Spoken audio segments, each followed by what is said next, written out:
Torniamo in Italia con il Covid, curva dei contagi in leggera discesa, ma sono ancora oltre 62.000 i nuovi casi. La campagna vaccinale deve continuare, dicono gli esperti. Con date diverse, nelle varie regioni si iniziano a somministrare le quarte dosi agli over 80 e alle persone fragili con più di 60 anni.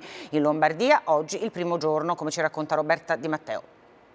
Alle 8 del mattino all'hub di Palazzo delle Scintille, il più grande centro vaccinale della Lombardia, c'è chi aveva già ricevuto l'iniezione. Convinto e felice, e questa è la moglie. Anche lei quarta dose fatta? Subito abbiamo fatto immediatamente la telefonata per farla, perché così almeno... In Lombardia da oggi ultra ottantenni e over 60 con patologie gravi, così come gli ospiti delle residenze per anziani, possono ricevere la quarta dose di vaccino anti-Covid. Una telefonata e ci hanno dato l'ora, è tutto tranquillo, tutto perfetto. Come ha prenotato?